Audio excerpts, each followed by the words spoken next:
이제 계속하여서 우리가 코로나 이제 사태 가운데 있는데 어느 정도 좀 진정세가 되는가 싶더니 그 클럽발 해가지고 200명 이상이 지금 감염되었고 또 3차, 4차, 5차 감염자들도 발생하고 있고 또 경로를 모르는 환자들도 늘고 있다고 합니다.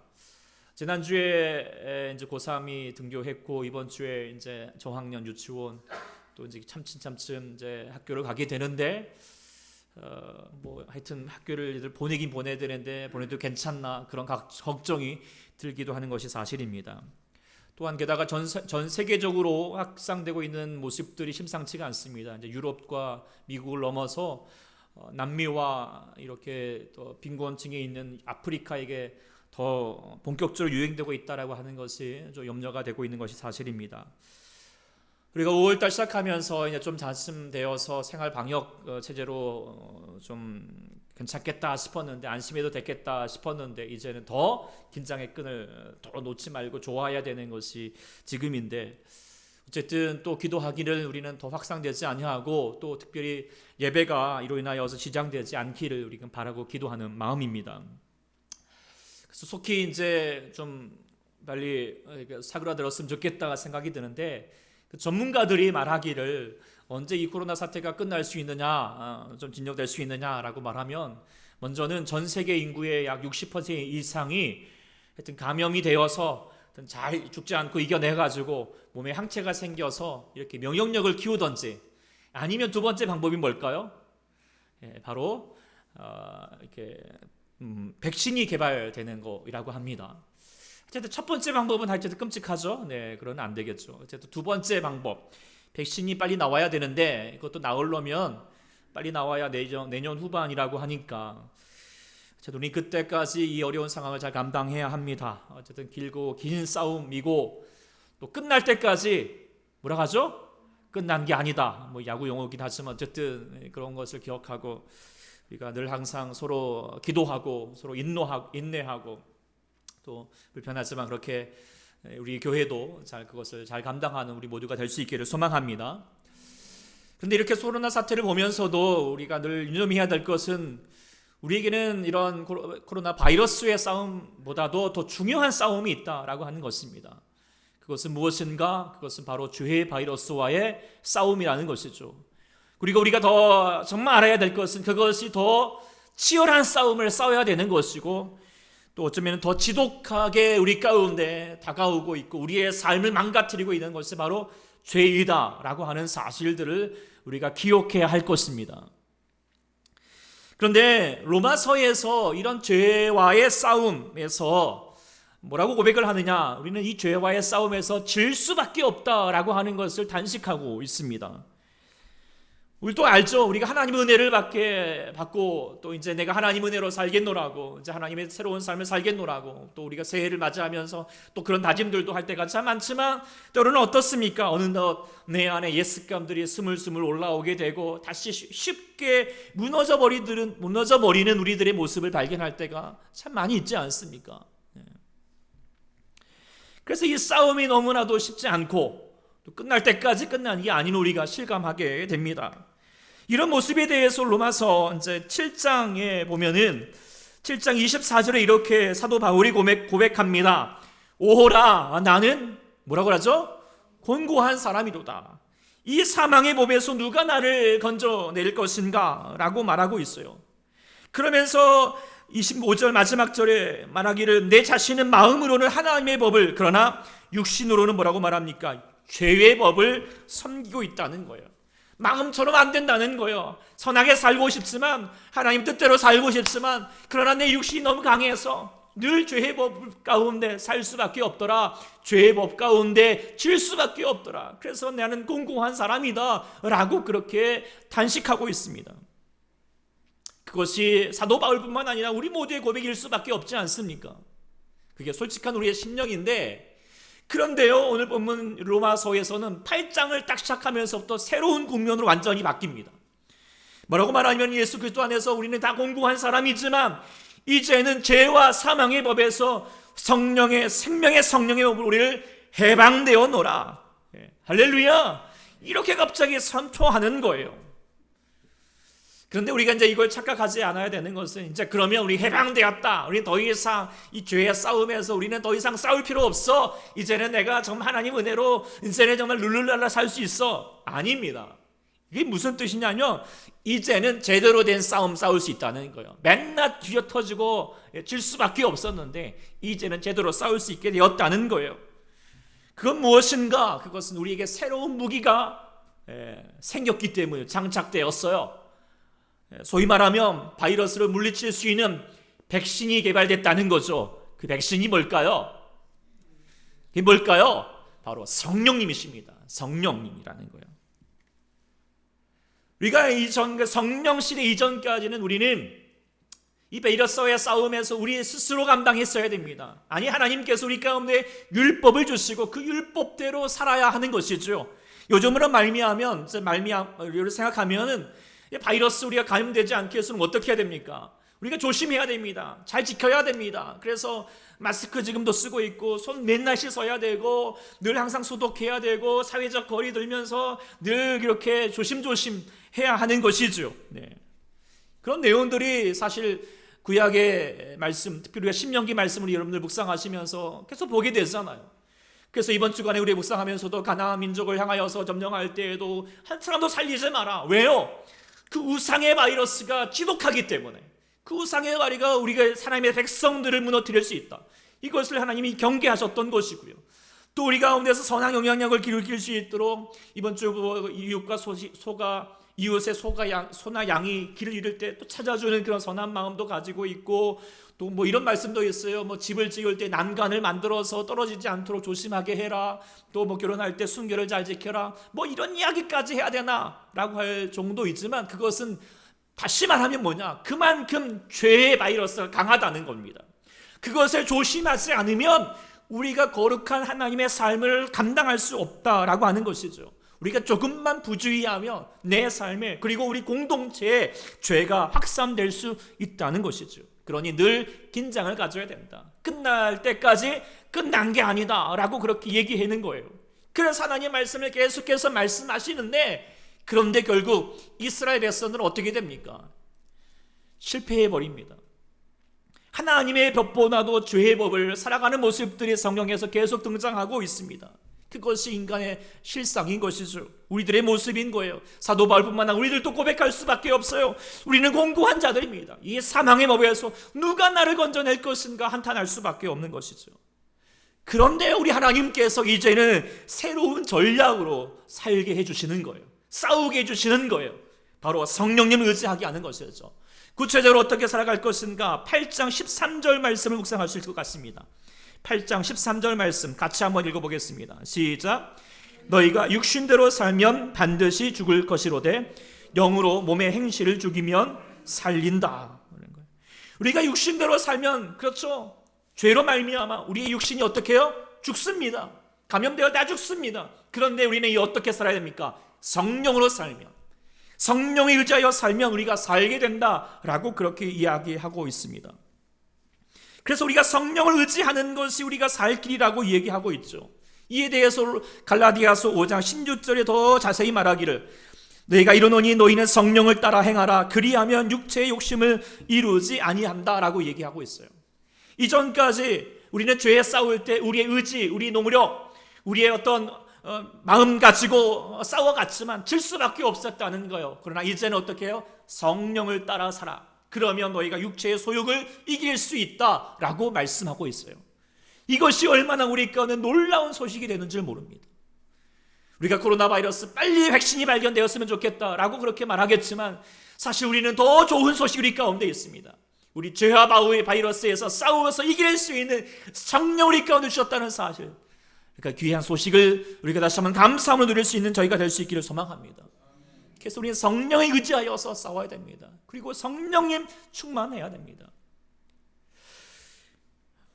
우리가 피그말리온 효과라고 하는 그런 교육학에서 그런 중요한 원리가 있습니다. 들어보셔도 계시겠지만, 피그말리온 효과가 뭐냐면, 요약을 하면 제가 읽어드리겠습니다. 인성 발달 과정에서 인간의 단점을 바로잡겠다고 그 단점을 없애려 하면 그 단점은 점점 강화됩니다. 그러나 오히려 단점은 자극하지 말고 그 사람의 장점을 자극하면 그 장점이 점점 더 개발되고 단점은 사라진다는 거죠. 그러니까 우리 아이들 뭐 이럴 때도 뭐 투정 부리고 막 하면 너 왜 인식으로 그렇게 하면 너 혼나 그러다가 뭐 어떻게 돼 막 그렇게 막 하기보다도 그 아이가 잘하는 것들 잘할 때 또 칭찬해주고 그러면 칭찬하면 어떻게 되죠? 고래도 춤을 추는 것처럼 더 잘할 수 있게 된다. 그래서 단점에 집중하기보다도 뭐예요? 장점에도 집중하여라 라고 하는 것이 피그말리온 또 교육 효과라고 하는 것이죠. 근데 이게 영성에 있어서도 우리가 믿음의 삶을 살 때에도 이 피그말리온 효과가 적용된다는 것을 깨닫게 됩니다. 우리가 잘 알지만 뭐 죄 짓지 않으려고 막 그렇게 남 죄 안 지어 라고 하면 어때요? 더 죄 지을 때가 많죠. 예. 제가 전에 청년부 사역하면서도 남자 형제들이 제일 고민들이 뭐냐, 그 하여튼 야한 그 동영상 뭐 그런 것들, 그 음란물 그런 것들이 그냥 유혹이 되는 거예요. 그러면 나는 절대 이제 그걸 하지 말아야겠다 각오를 하고, 뭐 어떤 친구는 가가지고 이제 자기 컴퓨터에다가 절대 안 봐야지 해가지고 거기다가 암호를 막 걸어놨대요. 그런데 어느 날 고백하기를 뭐라고 그러냐면 자기가 또 그 죄의 유혹에 빠져가지고 그 암호가 뭐였지? 그걸 1시간 동안 찾으려고 노력했던 모습들이 있었다라고 그렇게 고백하는 거죠. 우리들도 그러잖아요. 우리들도 아까 우리 아이들 이렇게 일부 예배 드리고 나서 야 우리는 뭐 어떻느냐 그랬더니 나도 늦잠 안 자야지. 누구 얘기는 아니지만 하여튼 가까운 데 살고 있는 한 아이이지만 뭐 그러면 또 늦게 자고 또 게을러지고 그런다는 거예요. 우리가 그러지 말아야지 그래야지 말하다가 어떻게 해요? 그렇게 하고 있는 우리들의 자신들을 볼 수 있게 되잖아요. 근데 그런 우리들의 연약함을 어떻게 이길 수 있을 것인가? 그럴 때마다 물론 이제 청년들에게 야 그럴 때 운동하고 더 또 샤워하고 뭐 그렇게 하고 정 안 되면 뭐 찬송가라도 크게 틀어놓고 뭐 주기도문 막 외우던지 해라 뭐 그렇게 얘기도 했지만 가장 중요한 건 뭐냐? 내가 안 하려고 노력하기보다가 뭐냐면 나에게 할 수 있는 것을 더 강점을 세우라는 거예요. 우리 안에 이미 강점이 있다는 거예요. 그 강점이 뭘까요? 바로 성령님이십니다. 성령님이 운행하도록, 성령님이 역사하시도록 우리 가운데 더 집중하는 것이 더 중요하다는 것을 깨닫게 됩니다.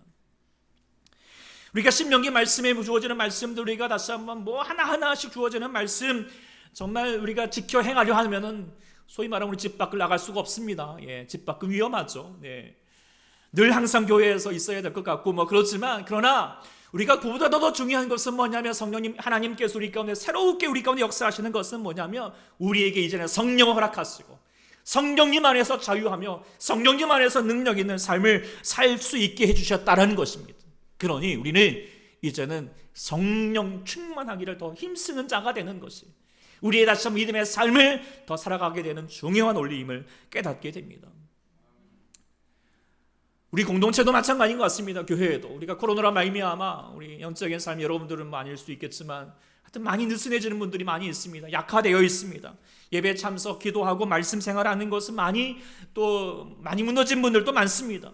그래서 어떤 분들은 저렇게 하면 안 되는데 왜 저래 하시나 막 그러면서 막 쫓아다니면서 좀 이렇게 말씀드리고 싶은 분도 있겠지만 하여튼 제가 뭐 그렇게 한다고 그래서 뭐 되면 다행이지만 또 서로 불편할까봐 또 마음 또 졸이기도 하고 또 어떤 분들은 스스로 죄책감에 시달립니다. 혹시나 정말 이렇게 내가 해서 구원받지 않으면 어떻게 될까 막 그런 마음도 가진 분도 있습니다. 근데 차라리 그런 분이 낫습니다. 죄에 대해서 그래도 경각심을 갖고 있으니까요. 근데 정말 안타까운 것은 죄의 바이러스가 퍼져가고 있는데도 불구하고 생각 없이 삽니다. 클럽에 가고 노래방 가고 그러면서 막 퍼뜨리고 있는 것처럼 똑같이 그렇게 그냥 아무 생각 없이 살아가는 사람, 그래서 결국 감염되어서 죽을 인생이 되어가는 사람도 많습니다.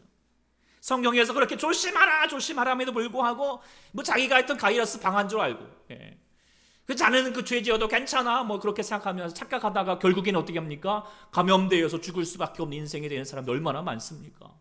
그래서 우리가 정말 하나님 뜻대로 살아야 되는데 그러지 못하는 사람들 보고 있으면 안타깝고 가서라 그냥 막 하고 싶은데, 그런데 제가 말씀을 통하여서 깨닫게 되는 것은 뭐냐면 그렇게 옆에서 잔소리하는 것보다 더 중요한 건 뭐예요? 그가 성령 충만하도록, 우리가 다시 한번 성령 충만하도록 하는 것이 더 중요하다는 사실을 우리가 깨닫게 됩니다. 은혜를 받아야 됩니다. 성령님이 내 안에 계시다는 사실을 우리가 누려야 할 줄 믿습니다. 그래서 갈라디아서 6장 7절 이제 말씀 노트에 이렇게 드렸던 것처럼 뭐라고 말합니까? 스스로 속이지 말라. 하나님은 역심 여김을 받지 아니하나니 사람이 무엇을 심든지 그대로 거둔다. 무슨 뜻입니까? 우리가 조심하지 않고 죄의 바위 가운데 살고 있으면 어떻게 돼요? 결국 죽는다는 겁니다. 괜찮은 사람 없습니다. 그러나 뭐라고 말합니까? 자기 육체를, 중요한 것은 그 다음이에요. 자기 육체를 위하여 심는 자는 육체로부터 썩어질 것을 거두고, 그리고 뭡니까? 성령을 위하여 심는 자는 성령으로 영생을 거두리라. 이게 얼마나 중요한 은혜인 줄 모릅니다. 우리가 그래서 정말 내가 죄 안 지어야지 막 그러면서 절절긍긍하면서 살기보다도 우리는 뭘 해야 되냐? 그 시간에 차라리 하나님께 나아가서 하나님 내게 성령으로 충만케 해주십시오, 나를 충만하게 하나님 역사해 주십시오 라고 기도하며 나아가는 것이 더 우리가 다시 한번 이 죄의 바이러스에서 이길 수 있는 귀한 은혜임을 깨닫게 됩니다. 그래서 우리는 끊임없이 우리는 이 죄와 바이러스에 정말 지독한 싸움을 싸워야 되고, 끝날 때까지 끝나지 않은 이 싸움을 싸워야 되겠지만, 우리는 무엇보다도 성령을 의지하여서 싸울 수 있는 우리 모두가 될 수 있기를 소망합니다. 그리하면 주님께서 우리 가운데 이기게 하시고, 그것도 넉넉히 이기게 하실 줄 믿습니다. 그런데 우리 하나님께서 왜 성령님께서 우리 가운데 그렇게 이김을 얻게 하시는가? 그것을 우리가 다시 한번 간단하게 보고자 하는데, 먼저는 성령님께서 우리의 기도를 도우시기 때문입니다. 문자를 어제 드렸던 것처럼 우리가 요즘 봄이 되면 참 신기하잖아요. 그렇죠? 나무를 보고 있으면 신기합니다. 봄에, 이 겨울 동안 그렇게 앙상했던 가지들이 봄이 되고 나면 막 가지마다 막 새싹이 돋고, 여린 나무들이 이제 여린 그 새싹들이 이제 점점점 어떻게요? 막 짙어지면서 울창한 나무가 되어가고 있는 거 보고 있으면 신기하지 않습니까? 네, 그렇다고 그랬어요. 예, 그렇잖아요. 보고 있으면 야, 도대체 저 땅 속에 뭐가 있길래 저렇게 저 나무들은 저렇게 막 이렇게 자라는 걸까라는 생각을 가지게 됩니다. 근데 원리는 딱 하나죠. 공급이 되어야 돼요. 공급이 없으면 갈라지면 어떻게 해요? 죽습니다. 공급되기 때문이죠. 사람의 생명도 마찬가지예요. 우리의 인생이 어떻게 살 수 있을까요? 우리가 많이 주어지는 땅에 우리의 인생은 뭐냐면 공급이 되어야 됩니다. 그런데 그 공급이 땅을 통하여서 이루어지는 게 아닙니다. 아무리 먹을 것을 많이 주고 아무리 좋은 집을 산다고 해서 우리의 인생이 잘 사라지는 게 아니잖아요. 우리는 땅을 통하여서 공급을 얻는 것이 아니라 어디를 통하여서? 하늘의 공급을 받아야 될 줄 믿습니다. 할렐루야! 이 하늘의 은총을 얻어야 됩니다. 그런데 이 하늘의 은총을 어떻게 얻을 수 있는가? 우리는 무엇보다도 기도를 통하여서 얻을 수 있게 되는 줄 믿습니다. 기도인 거예요. 그런데 오늘 본문 26절에 말하고 있는 것처럼 우리가 마땅히 빌 바를 알지 못한다라고 얘기하고 있어요. 정말 그렇지 않습니까? 우리는 약하고 미련한 존재입니다. 한 치 앞도 몰라서 당장 유익되고 자랑될 것만 구할 때가 많습니다. 마치 아이들이 그저 그냥 달고 좋은 거, 캔디나 초콜릿 그런 거 막 구할 때가 많잖아요. 그렇죠? 그런데 정말 그것이 정말 그 아이에게 좋은 걸까요? 그걸 주는 것이 좋은 걸까요?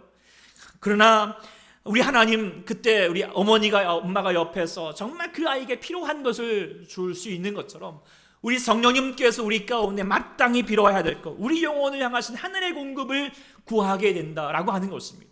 그래서 우리는 때로는 하나님께서 떡을 주시려 하는데 우리는 뱀을 달라고 하지만, 그러나 하나님은 우리 가운데 가장 좋은 것으로 주실 줄 믿습니다. 그 좋으심이 무엇인가? 누가복음에서 말하기를 뭐예요? 성령이라고 말씀하셨어요. 그 성령님이 무엇이십니까? 26절에 말하십니다. 오직 성령이 말할 수 없는 탄식 우리를 위해서 친히 간구하신다라고 그렇게 말씀하시는 거예요. 우리가 때로는 미련하여서 잘못된 기도를 할 때도 있고, 때로는 우리가 기도해야 됨에 불구하고 기도하지 못할 때가 많죠. 여러 가지 기쁨, 슬픔과 아픔에 있을 때, 여러 가지 문제와 난관에 부딪힐 때, 그때 우리가 기도해야겠지만 또 기도하지 못할 때도 있습니다. 그런데 그렇게 우리가 온전히 정말 기도하지 못할지라도 하나님을 구하는 마음으로 아버지 앞에 나와서 주여 하면서 하나님 아버지 앞에 아버지 하면서 기도하고 나아가면 그때 주님께서 내 안에서 깊은 곳 가운데 하나님께서 나를 채워주시고 붙들어주시고 그 기도가 정말 살아있는 기도가 된다는 것을 우리가 깨닫게 되지 않습니까? 우리가 정말 다른 어떤 미사 요구를 가지고 기도하는 것보다도 그렇게 짧은 마디이지만 마음을 담아서 기도를 드릴 때 하나님께서, 성령님께서 나의 기도를 붙들어 주시고 나의 기도를 도와주신다는 사실을 우리가 깨닫게 되면 야, 기도는 내가 하는 것이 아니라 뭡니까? 성령님께서 하게 하시는구나 라고 하는 것을 우리가 깨닫게 되는 것이죠. 그것을 우리가 누릴 수 있기를 소망합니다. 그 기도를 드리십시오. 정말 그 찬양을 드리시고 그렇게 아버지 앞에 우리의 기도를 도우신 주님 아버지 앞에 성령으로 나아가는 우리 모두가 될 수 있기를 소망합니다. 두 번째는 성령님이 어떻게 하시는가? 우리에게 믿음의 힘을 공급하십니다. 믿음의 힘을 공급하십니다. 우리가 싸울 때 여러분들 권투 경기나 그 싸울 때 바로 막 주먹 들고 싸우지 않고 먼저 싸움하는 게 있잖아요. 무슨 싸움하죠? 눈싸움부터 합니다. 눈싸움 하는 거예요? 누가 먼저 깜빡거려 이런 게 아니가 뭐죠? 기싸움 하는 거죠. 너 이길 수 있어 이런 모습들을 길을 이렇게 보여주는 거잖아요. 그게 사실 싸움에 있어서 가장 중요한 것임을 우리가 깨닫게 됩니다. 그래서 우리는 싸우길 때 먼저 하나님이 계속해서 말씀하시는 게 뭐냐면 너희 두려워하지 말라, 담대하여라고 말씀하시는 거예요. 그런데 우리가 그러지 못할 때가 참 많죠. 미리 지레 겁을 먹을 때가 많지 않습니까? 그 생명의 삶 보면은 여러분들도 갖고 계신 분 많이 계시지만 뒤에 보면은 이런 문구가 있어서 제가 한번 읽어드리려고 합니다. 호산나 교회 그 이상희 목사님께서 쓰신 말씀인데, 그 미스트라고 하는 영화 보신 분? 없습니다. 저도 없습니다. 미스트 이렇게 삐삐는 나는 거 아니고요. 하여튼 영화입니다. 저도 영화 안 봤기 때문에 읽어드리겠습니다. 미스트라는 영화가 있다. 안개의 모습을 감춘 괴물이 촉수로 사람을 끌어들여 처참하게 죽이는 것으로 시작하는 영화다. 괴물의 피해 마트에 갇힌 사람들은 공포로 미쳐간다. 주인공이 그곳에서 만난 노부부를 데리고 마트를 탈출하지만 어디에서도 괴물을 피할 수 없다는 절망감에 사로잡힌다. 노부부는 연료가 떨어져 정지한 차에 앉아 괴물이 나타날 때를 기다리는 것이 너무 무섭다며 죽여달라고 부탁한다. 눈물을 흘리며 그들을 총으로 쏜 주인공은 자기 순서를 위한 총알이 없는 것을 알고 울부짖으며 차 밖으로 뛰쳐나간다. 얼마나 끔찍합니까? 그런데 반전이 있습니다. 안개가 걷히자 이미 괴물 소탕에 성공한 군대가 화염 방사기로 그 잔해를 소각하는 모습이 보인다. 영화는 1분만 더 인내했으면 모두 살 수 있었음을 깨달은 주인공이 주저앉아 절규하는 것으로 끝이 난다. 절망은 죽음에 이르는 병이다 라고 하는 키에르 케고르의 말이 떠오르게 하는 영화다. 그러면서 이렇게 말합니다. 영화 속 주인공처럼 고난과 고통이 영원히 끝나지 않을 것처럼 느껴질 때가 누구에게나 찾아온다. 어떤 이는 시련으로, 어떤 이는 자녀를 잃은 비극으로, 어떤 이는 치유되지 않은 질병으로, 어떤 이는 헤어나기 힘든 빈곤으로 그런 경험을 경험한다. 여러분들 어떠십니까? 우리도 그럴 때가 있지 않습니까? 여러 가지 많은 힘들고 어려운 문제들 앞에서, 여러 가지 많은 병, 정말 우리가 이 싸움에서 내가 이길 수 있을까?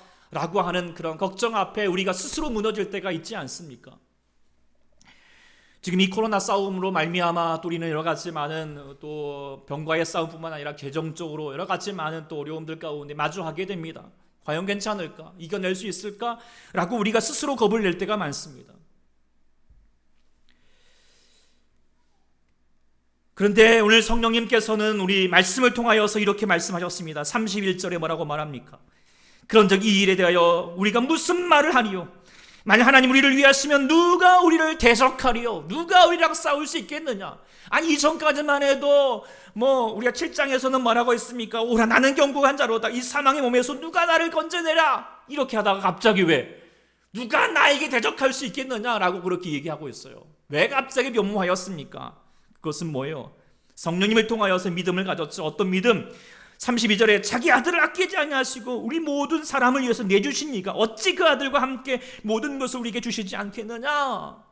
그 하나님에 대해서 믿음을 갖게 되는 거예요. 그 하나님이 어떤 분이냐?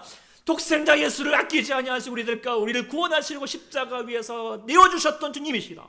그 주님이시라면 우리를 위해서 무엇인들 아끼지 아니하시고 우리를 위해서 다시 한번 싸우지 아니하시겠는가? 그리고 그 주님이 우리와 함께 하신다면 우리는 결코 지지 않을 것이다.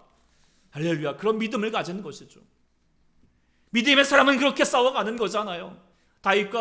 다윗이 골리앗 앞에 섰을 때 외모적으로 보기에는 그런 질 수밖에 없는 것이 뻔하잖아요.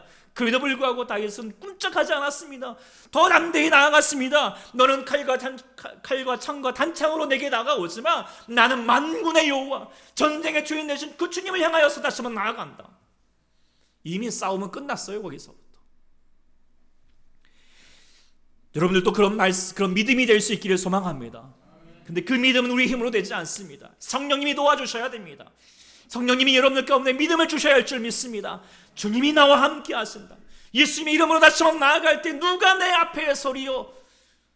예수 이름으로 승리를 얻었네 라고 찬송하며 나갈 수 있는 우리 모두가 될 수 있기를 간절히 소망합니다.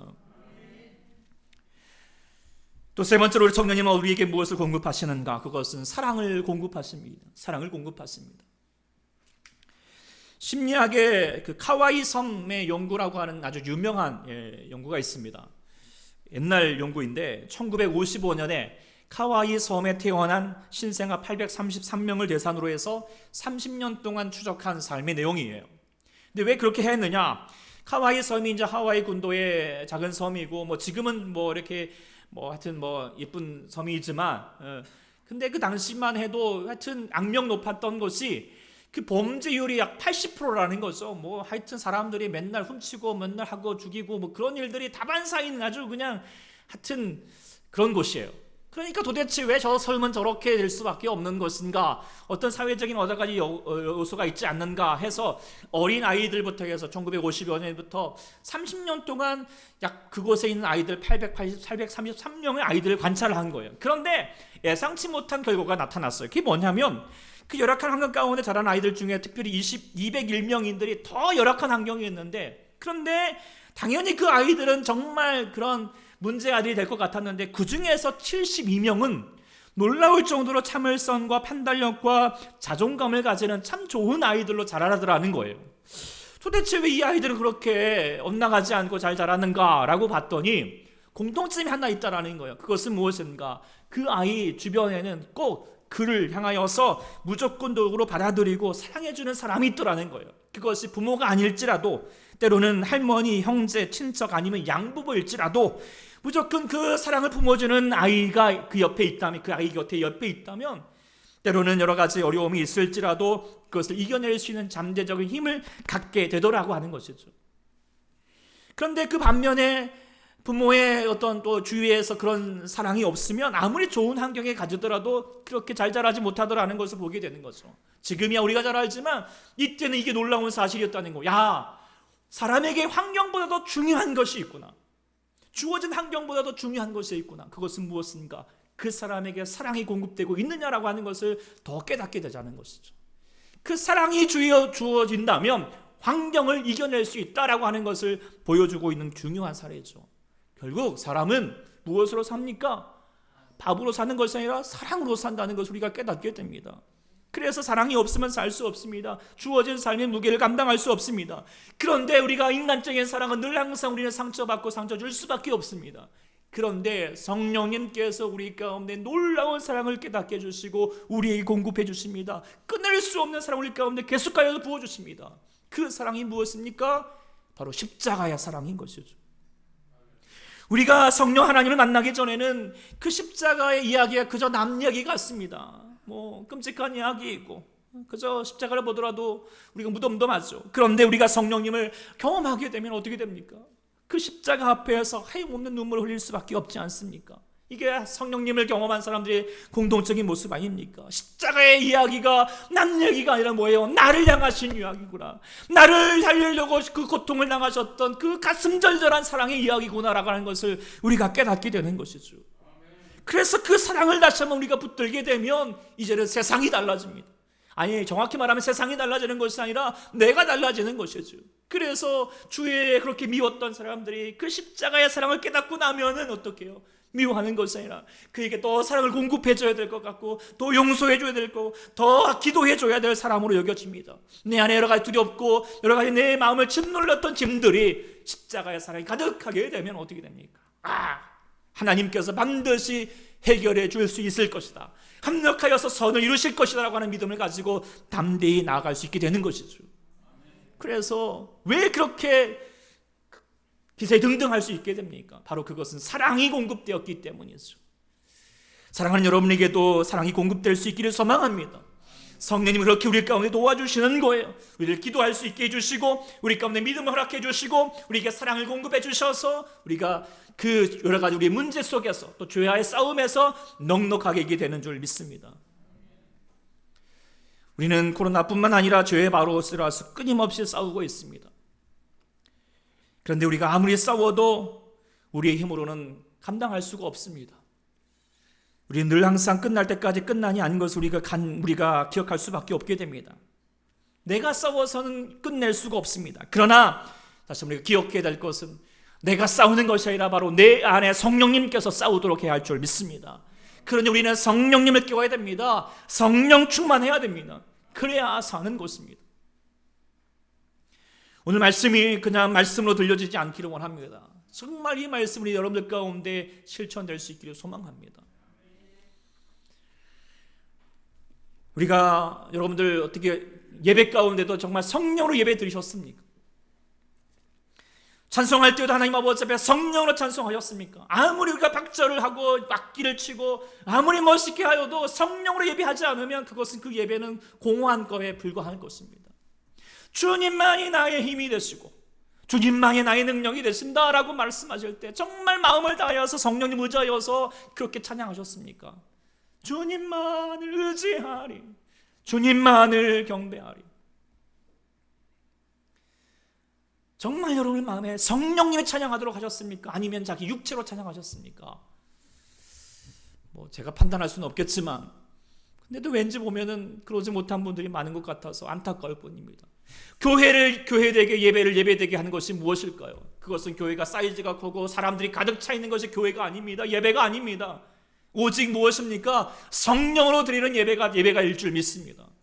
성령에 충만하여서 아버지 앞에 나아가는 거예요. 지금의 말씀도 그냥 인간적인 말로 듣는 것이 아니라 하나님께서 나를 향하신 말씀으로 듣는 이 시간이 될 때 여러분의 심령이 살아나게 될 줄 믿습니다.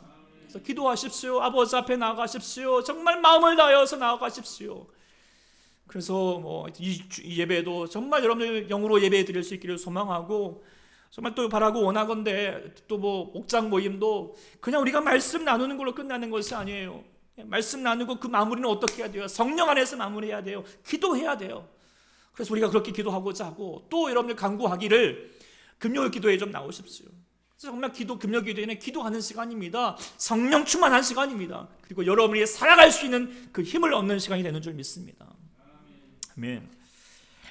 예수님이 말씀하셨죠. 이것을 너희에게 이르는 것은 내가 너희로 내 안에서 평안을 누리게 하려 함이라. 세상에서 너희가 환난을 당하나 담대하라. 주님이 뭐라고 말씀하셨을까요? 내가 세상을 이기었노라. 내가 세상을 이기었노라. 우리는 세상을 결코 이길 수가 없습니다. 우리는 질 수밖에 없습니다. 무너질 수밖에 없습니다. 그러나 우리는 주님 앞에 나가면서 선포하게 되는 건 뭐예요? 주님이 이기십니다. 성령님을 통하여서 이기게 하실 것입니다. 그런 주님 말씀하십니다. 너 걱정하지 말라, 두려워하지 말라. 주님을 의지하여라, 성령을 의지하여라고 말씀하신 주님이신 줄 믿습니다. 이게 얼마나 감사합니까?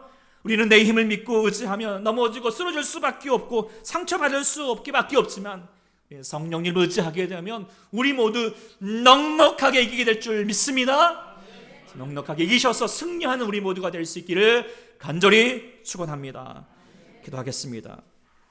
아버지 하나님, 우리가 세상을 살아가면서 우리는 여전히 죄 가운데서 우리 육체적인 욕망 가운데서 늘 아버지를 거스리는 삶을 살 수밖에 없는 죄인된 모임을 우리가 깨닫게 됩니다.